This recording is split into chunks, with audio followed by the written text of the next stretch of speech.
Hello வணக்கம், இது உங்கள் சிவி ஜோன். சொல்லணும் எப்படி இருக்கீங்க?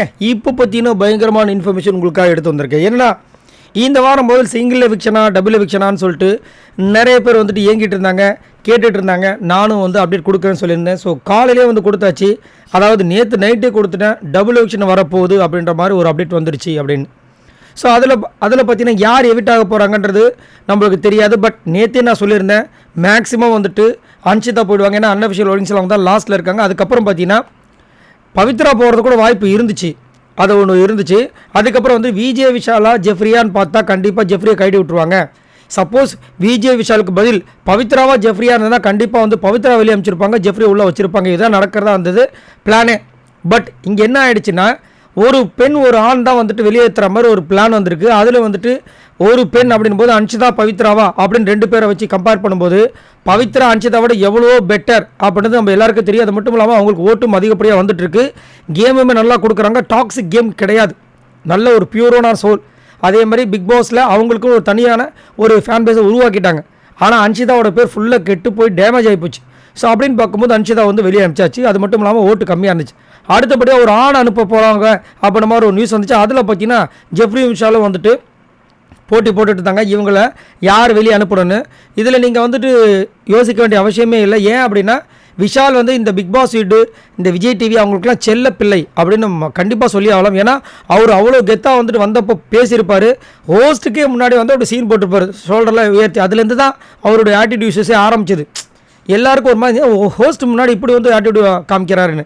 ஏன்னா அந்த அளவுக்கு வெளியே அவர் பாப்புலரான பர்சன், விஜய் டிவிக்கு ஒரு செல்ல குழந்தை மாதிரியாக இருந்துட்டார். அதனால தான் அவர் வெளிப்படையாக சௌந்தர்யா கிட்ட பேசின விஷயங்கள்லாம் இங்கே சௌந்தர்யா தான் நீங்கள் பேசுனீங்கன்னு சொல்லாமல் இந்த மாதிரி பேசியிருக்கீங்க, அது உங்களுடைய ஃபேன் ஃபாலோவர்ஸை பாதிக்கிற மாதிரி இருக்கும், பண்ணாதீங்க அப்படின்னு. அதனால் அவர் வந்து கேட்டாரா? கேட்கல. இருந்தாலும் என்ன பண்ணார், அதாவது சௌந்தர்யா தவிர மற்ற எல்லாருக்கிட்டே போய் மன்னிப்பு கேட்குற மாதிரி கேட்டு, நான் அந்த மாதிரி சொல்ல பார்த்ததை பார்த்து கரெக்டாக சொல்லியிருக்கணுன்ற மாதிரி ஒரு பில்டப் கொடுத்து கடைசியில் நேற்று நேகா வந்துட்டு போட்டு புரட்டி எடுத்து விஷாலை. அதுக்கப்புறமா போயிட்டு பகிரங்கமாக மன்னிப்பு கேட்டார் நம்ம சௌந்தர்யா கிட்ட. சரிங்களா? ஸோ அதாவது நீங்கள் வந்து கரெக்டாக தான் பண்ணியிருக்க, நான் தான் தப்பாக புரிஞ்சுட்டு என்னை மன்னிச்சிடு அப்படின்னு. ஸோ இவ்வளோ விஷயங்கள் இருந்தும் ஆனால் விஷால் இது வரைக்கும் யாராவது கேள்வி கேட்டிருக்காங்களா? ஒன்றுமே கிடையாது. ஆனால் போன வாரம் வந்து ரோஸ்ட் பண்ணாங்கன்னா அது டாஸ்க்கு, வேறு வழியே கிடையாது, கேட்டு தான் ஆகணும். ஏன்னா பயங்கர வைரலாக போயிடுச்சு.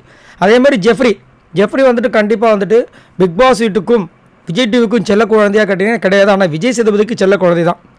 விஜய் சேதுபதியால் தான் இவர் வந்து எக்ஸ்ட்ரா ஆக்சுவலாக 2 வாரம் இருந்திருக்காரு. இல்லைனா இவர் முன்னாடியே போக வேண்டிய ஒரு ஆள். சரிங்களா? இப்போ என்னென்னா, சப்போஸ் பவித்ராவா ஜெஃப்ரியாவா இருந்திருந்ததுன்னா கண்டிப்பாக பவித்ரா அமைச்சிருப்பாங்க, ஜெஃப்ரி உள்ளே வச்சுருப்பாங்க. பட் இங்கே பார்த்தீங்கன்னா விஷாலா ஜெஃப்ரியா அப்படின்னு இருக்கும்போது ஜெஃப்ரியை வந்து வேறு வழியே கிடையாது, அனுப்பிடலான்னு சொல்லிட்டு முடிவு பண்ணியிருக்காங்க. பட் என்னையே கேட்டிங்கன்னா ஜெஃப்ரி அனுப்புறதுக்கு பதில் வேறு யாராவது அனுப்பிச்சிருக்கலாம். ஏன்னா ஜெஃப்ரிக்கு வந்து மணி நீடன்றது எல்லாருக்குமே தெரிஞ்ச விஷயங்கள். அவர் ஒரு வாரம் விட்டுருந்தா கண்டிப்பாக அடுத்த வாரம் தாக்கு பிடிச்சி அந்த மணி பெட்டியில் வந்துட்டு அவர் எடுத்துகிட்டு போய் தான் அவருக்கு ஒரு பெரிய ஒரு எதிர்காலம். ஏன்னா மற்றவங்க எல்லாருமே வந்து ஓரளவுக்கு சாதித்தவங்க. இவர் இப்போ தான் வந்துட்டு வளர்ந்துட்டு வராரு. அது ஒரு சின்ன நெருடல் இருக்குது. பட் ஓட்ஸ் அடிப்பில் பார்க்கும்போது கண்டிப்பாக வந்துட்டு அன்ஷிதா ஜெஃப்ரி 2 பேரும் போகக்கூடிய ஆள் தான். ஸோ கடைசியாக அப்டேட் சொல்கிறேன், நல்லா கேட்டுக்கு. ஏன்னா நிறைய பேர் வந்து கமெண்ட்ஸ் போட்டே இருக்கீங்க, யார் எவிட்டேன்னு அந்த வீடியோ போட்டதுக்கு அப்புறமும். அதனால தான் இந்த வீடியோ கம்பைனாக ஒன்று கொடுக்குறேன். அன்ஷிதாவும் ஜெஃப்ரியும் ஜோடியாக, அதாவது அக்கா தம்பி 2 பேரும் ஜோடியாக வெளியே போகிறாங்க. ஸோ கண்டிப்பாக இன்றைக்கி வந்து கண்ணீர் மல்க காட்சிகள் எக்கச்சக்கமாக இருக்கும். ஏன்னா அன்ஷிதாவுக்கு பவித்ரா ரொம்ப பெஸ்ட்டு. ஸோ கண்டிப்பாக பவித்ரா பற்றி சொல்ல வேண்டிய அவசியமே இல்லை, சும்மாவே அழுவாங்க. இப்போ அன்ஷிதா வேறு. அதேமாதிரி ஜெஃப்ரி இந்த வீட்டுக்கு எல்லாருக்குமே செல்ல பிள்ளை. ஸோ செம்ம மாதம் இருக்க போகுது, ஒரே சீரியல் தான். சரி, இதை பற்றி உங்களோட கருத்துக்களை சொல்லுங்கள். மறக்காமல் இந்த மாதிரி நிறைய அப்டேட்ஸ் உங்களுக்காக காத்துட்டு மறக்காமல் சப்ஸ்கிரைப் பண்ணுங்கள். பாய் நண்பர்களே.